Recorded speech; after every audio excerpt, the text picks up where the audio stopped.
કોઈએ મકાન ભાડે આપ્યું ન હતું। બાબા સાહેબને ફાઇલો પણ ઊંચેથી આપવામાં આવતી હતી।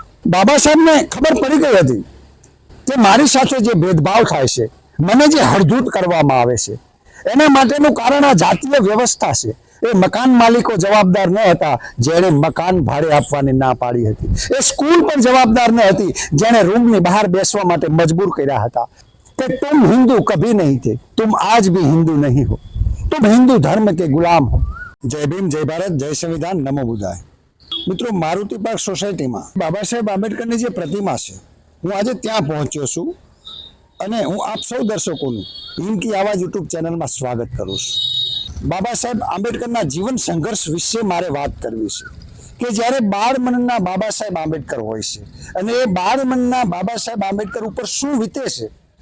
તો બાબા સાહેબ આંબેડકર જ્યારે નિશાળની અંદર એમને પ્રવેશ આપવામાં આવે છે, પોતાના પિતાજી સાથે હોય છે અને નિશાળની અંદર એમને પ્રવેશ તો મળી જાય છે, પરંતુ તેમને ક્લાસરૂમની બહાર બેસાડવામાં આવે છે।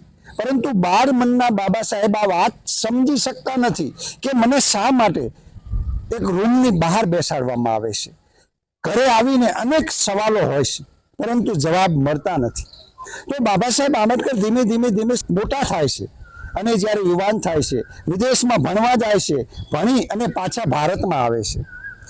તો મિત્રો, જ્યારે વડોદરામાં નોકરી કરવા માટે આવે છે તો અહીં એક વાતનો ઉલ્લેખ કરવો જરૂરી છે કે બાબા સાહેબ આંબેડકરને જે પ્રવેશ આપવામાં આવ્યો હતો અને બહાર બેસાડવામાં આવ્યા હતા, તો એમાં સ્કૂલનો કોઈ વાંક ન હતો। તો બાબા સાહેબ આંબેડકરે અધ્યયન કરતા એમને માલુમ પડ્યું કે આ હિન્દુ ધર્મ જવાબદાર છે કે મને રૂમની અંદર પ્રવેશ આપવામાં આવ્યો ન હતો। તો બાબા સાહેબ આંબેડકરને વડોદરામાં કોઈએ મકાન ભાડે આપ્યું ન હતું। બાબા સાહેબને ફાઇલો પણ ઊંચેથી આપવામાં આવતી હતી અને પાણી પણ ઘરેથી લઈ આવવાની વિનંતી કરાઈ હતી। તો બાબા સાહેબ આંબેડકર સમજી ગયા હતા।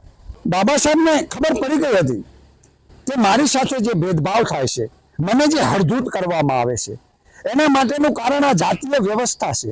એ મકાન માલિકો જવાબદાર ન હતા જેણે મકાન ભાડે આપવાની ના પાડી હતી। એ સ્કૂલ પણ જવાબદાર ન હતી જેણે રૂમની બહાર બેસવા માટે મજબૂર કર્યા હતા। તો એના માટે હિન્દુ ધર્મ જવાબદાર હતો। મકાન ભાડે ન મળ્યું એના માટે બાબા સાહેબ કહે છે કે એ જવાબદાર એ વ્યવસ્થા હતી, એ હિન્દુ ધર્મ જવાબદાર હતો।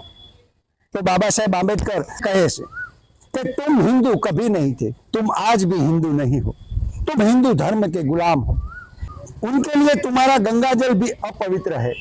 હું અહીં જે મારુતિ પાર્ક સોસાયટી જે બાબા સાહેબ આંબેડકરની પ્રતિમા છે, અહીંથી હું આ વાત કરી રહ્યો છું કે બાબા સાહેબ આંબેડકરનો જે જીવન સંઘર્ષ છે, જે મહાન સત્યાગ્રહમાં તમે જોઈ લો, કાલારામ મંદિર પ્રવેશ તમે જોઈ લો, તો કાલારામ મંદિર પ્રવેશ વખતે બાબા સાહેબે કીધું હતું કે હું કાલારામ તારા દર્શન કરવા માટે આવ્યો નથી कि पत्थर को छूना भी हमारे लिए चोरी थी पाप था अय काला राम, पत्थर को छूना भी हमारे लिए चोरी थी पाप था अय काला राम, क्या तुझे भी जातिवाद की बीमारी थी। बात ना मजबूरी की थी ना गद्दारी की, बात ना मजबूरी की थी ना गद्दारी की, मेरा भीम तेरी चौखट पे आया क्योंकि बात बराबरी की थी, बात बराबरी की थी।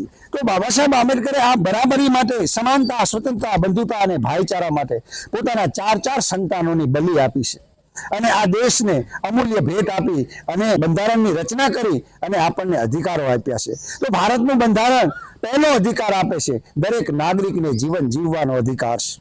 ભારતનું બંધારણ બીજો અધિકાર આપે છે દરેક નાગરિકને સ્વતંત્રતાનો અધિકાર છે। ભારતનું બંધારણ ત્રીજો અધિકાર આપે છે દરેક નાગરિકને સમાનતાનો અધિકાર છે। ભારતનું બંધારણ ચોથો અધિકાર આપે છે દરેક નાગરિકને શોષણ તથા જુલ્મ સામે લડવાનો અધિકાર છે। ભારતનું બંધારણ પાંચમો અધિકાર આપે છે દરેક નાગરિકને ભણવા તથા ઈચ્છા મુજબનો ધર્મ પાળવાનો અધિકાર છે। તો આ 5 મૂળભૂત અધિકારો બાબા સાહેબ આંબેડકર સંઘર્ષ કરી અને આપણને આપે છે। સંતોના સંત શિરોમણી જે રૈદાસ મહારાજ છે, એમણે પણ કીધું હતું कि जात पात के फेरे में उलझ रहे सब लोग, मनुष्यता को खा रहा है रैदास नाम का रोग। तो मित्रों, ક્યાં સુધી આ રોગી તરીકે તમારે જીવવું છે? જાતિવાદની દવા જે શોધીને આપણને મહાન પુરુષોએ આપી છે, આપણા માણસોને હજી આ ખબર નથી કે આપણે મૂછો રાખી તોય માર પડે છે, આપણે ઘોડી ઉપર બેસી તોય માર પડે છે, કોઈકના મોટરસાઇકલને અડી જાવ તો પણ માર પડે છે। તો ક્યાં સુધી જીવવું છે? બાબા સાહેબ આંબેડકરે કીધું હતું कि तुम किसी भी दिशा में जाओ, ये जाति नाम का राक्षस तुम्हारा पीछा छोड़ने वाला नहीं है।